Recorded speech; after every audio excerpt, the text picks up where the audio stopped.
இன்னைக்கு நம்மளுடைய வாகை தமிழா சேனல்ல பார்க்கறது என்ன அப்படின்னா, குழந்தைகள் முதல் பெரியவர்கள் வரை பசி எடுக்கும் தன்மையை தூண்டக்கூடிய புதினா சாதம் எப்படி செய்யறது அப்படிங்கிறத பார்க்க போறோம்.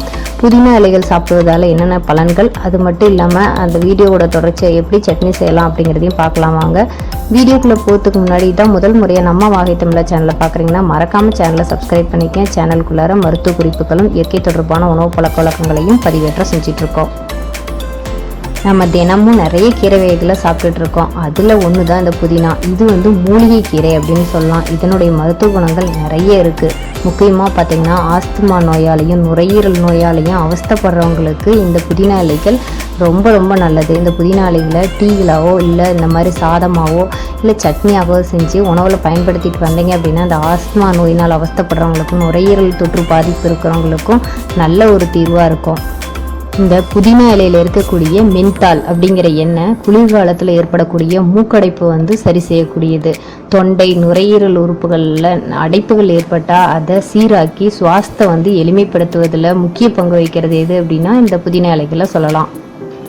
இந்த புதினா இலைகளை டீ மாதிரி பயன்படுத்தியோ இல்லை இப்போ சாதம் மாதிரி செஞ்சோ சாப்பிட்டுட்டு வரலாம். உணவுல தொடர்ச்சியாக பயன்படுத்திட்டு வரலாம். டீ மாதிரி செஞ்சு சாப்பிட்லாம், இல்லை வாயில் போட்டு மென்று சாப்பிட்லாம். இதனால் வாயில் ஏற்படக்கூடிய துர்நாற்றங்கள் அகழ்வதோடு பற்களுக்கு நல்ல ஒரு வலிமையை கொடுக்கக்கூடியது எது அப்படின்னு கேட்டிங்கன்னா இந்த புதினாங்களை சொல்லலாம். இந்த புதினா இலை சாதம் எப்படி செய்யலாம் அப்படிங்கிறத இப்போ பார்க்கலாம் வாங்க.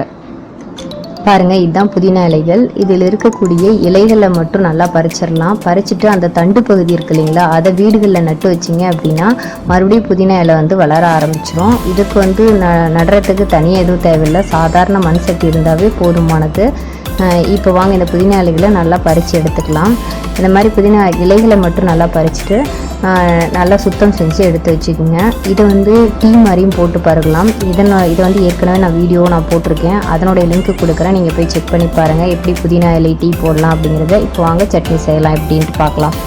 இந்த சட்னிக்கு என்னென்ன பொருட்கள் தேவை அப்படின்னு பார்த்திங்கன்னா, புதினா இலை 2 கைப்பிடி அளவு நல்லா நான் எடுத்து வச்சுருக்கேன். இப்போ இது கூடயே நான் சேர்க்கக்கூடிய பொருட்கள் என்ன அப்படின்னா, வெங்காயம் பூண்டு 10 பல் சேர்த்துக்கிட்டேன். அதுக்கப்புறம் இஞ்சி ஒரு துண்டு, புளி ஒரு நெல்லிக்காய் சைஸ் அளவு எடுத்தாச்சு. அதுக்கப்புறம் உளுந்து கடலைப்பருப்பு ஒரு 2 டேபிள் ஸ்பூன் எடுத்துட்டேன். வரமிளகாய் ஒரு 4 அல்ல 5. அப்புறம் இது கூடயே தக்காளி 2, ஒரு பவுல் அளவுக்கு தேங்காய் துருவல் எடுத்துக்கிட்டேன். இது நிலக்கடலை, இது சாதத்துக்காக எடுத்து வச்சுருக்கேன். உங்களுக்கு இந்த பொருட்கள் வச்சு தான் நம்ம இப்போ என்ன செய்ய போகிறோம் அப்படின்னா புதினா சாதம் தயார் பண்ண போகிறோம். இது எப்படி தயாரிக்கலாம் அப்படிங்கிறத பார்க்கலாம். இந்த புதினா இலைகளில் நான் ஏற்கனவே சொன்ன மாதிரி நிறைய மருத்துவ குணங்கள் இருக்குது. நல்ல ஒரு அதாவது என்னதுன்னா ஜீரண சக்தியை தூண்டும். இந்த மாதிரி குழந்தைங்களுக்கு லஞ்சுக்கு செஞ்சு கொடுத்தீங்க அப்படின்னா சாப்பிடாம இருப்பாங்க இல்லையா, அந்த மாதிரி குழந்தைங்களுக்கு பசியை தூண்டக்கூடியது இந்த சாதம்னு சொல்லலாம்.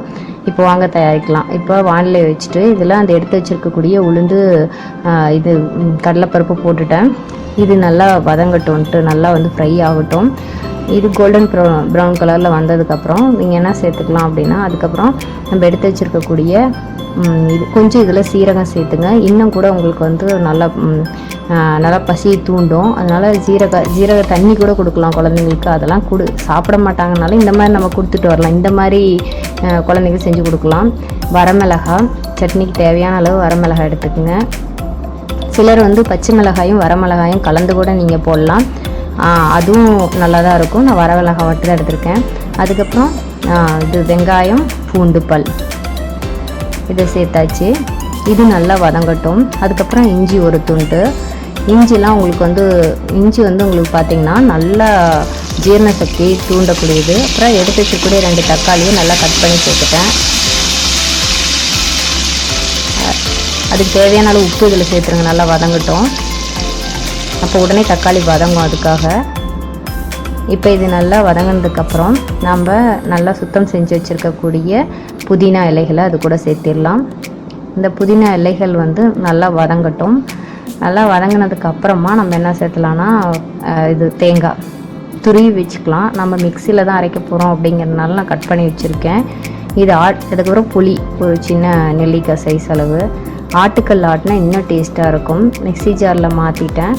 இதுக்கப்புறம் நம்ம அதாவது என்ன சாதத்துக்கு தேவையான பேஸ் தான் இதை தயார் பண்ணிட்டோம். இப்போ அடுத்தது இது வந்து சாதம் எடுத்து வச்சுருக்கேன். எப்போவுமே இது சாதம் செய்கிறதுக்கு முன்னாடி எந்த சாதமாக இருந்தாலும் கொஞ்சம் எடுத்துகிட்டு நல்லா உலர விடுங்க. இல்லைன்னா அந்த சூட்டில் போட்டு கிளறினா எல்லாம் உடஞ்சிரும். மேலே கொஞ்சம் நல்லெண்ணெய் ஊற்றிட்டு குலுக்கி விட்டுட்டிங்க அப்படின்னா நல்லா அந்த உடையாமல் வரும். சாதம் நல்லாயிருக்கும் ஃப்ரைட் ரைஸ் செய்யும்போது. இப்போ எண்ணெய் ஊற்றிட்டு கடாயில் எண்ணெய் ஊற்றிட்டு இப்போ சாதம் செய்கிறதுக்கு தயார் பண்ணலாம். கடுகு, உளுந்து,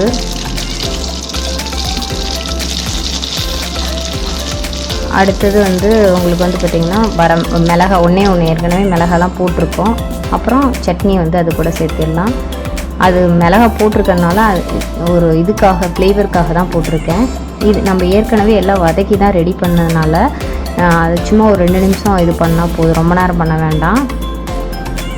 அந்த இது எல்லாம் மிக்ஸ் ஆகிற அளவுக்கு பண்ணால் போதும். இந்த சாதத்துக்கு தேவையான அளவு கொஞ்சம் உப்பு சேர்த்துருங்க. சாதம் இப்போ எடுத்து வச்சுருக்கேன் பாருங்கள், கொஞ்சம் உதிரியாக வரும்.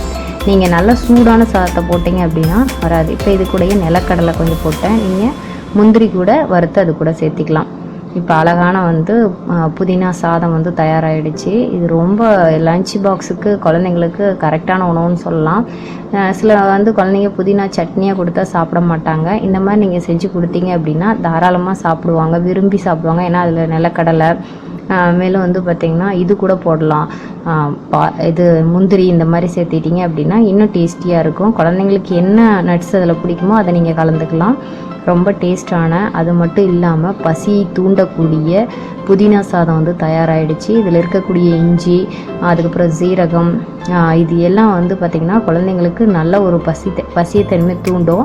வாரத்தில் ஒரு நாள் லஞ்ச் பாக்ஸுக்கு இந்த மாதிரி நீங்கள் செஞ்சு கொடுத்து விடலாம். நிறைய குழந்தைங்க சாப்பிட மாட்டேன்னு அடம் பண்ணுவாங்க. அவங்களுக்கு இந்த மாதிரி செஞ்சுட்டு ஒரு நாள் கொடுத்துட்டிங்க அப்படின்னா அதுக்கப்புறம் அது பசியை நல்லா தூண்ட ஆரம்பிச்சிடும். கண்டிப்பாக ஃப்ரெண்ட்ஸ், இது உங்களுக்கு நல்லா பயனுள்ளதாக இருக்குதுன்னு நினைக்கிறேன். புதினா இலைகளை சாப்பிடுங்கன்னு சொல்கிறத தாண்டி புதினா இலைகளை இப்படி செஞ்சு சாப்பிடுங்க அப்படின்னு சொல்கிறது பொருத்தமாக இருக்குன்னு தான் இப்போ வந்து நான் இந்த மாதிரி செஞ்சு கொடுத்துட்ருக்கேன். இயற்கை உணவு மாதிரி சொல்லிகிட்ருக்கேன். இது உங்களுக்கு பிடிச்சிருந்ததுன்னா உங்கள் ஃப்ரெண்ட்ஸ் கூடயும் உங்கள் ஃபேமிலி மெம்பர்ஸ் கூடயும் ஷேர் பண்ணிக்கங்க. இந்த மாதிரி இயற்கை தொடர்பான தகவல்களை தெரிஞ்சுக்கணும்னு நினச்சிங்கன்னா மறக்காமல் வாகை தமிழா சேனலை சப்ஸ்கிரைப் பண்ணிக்கங்க.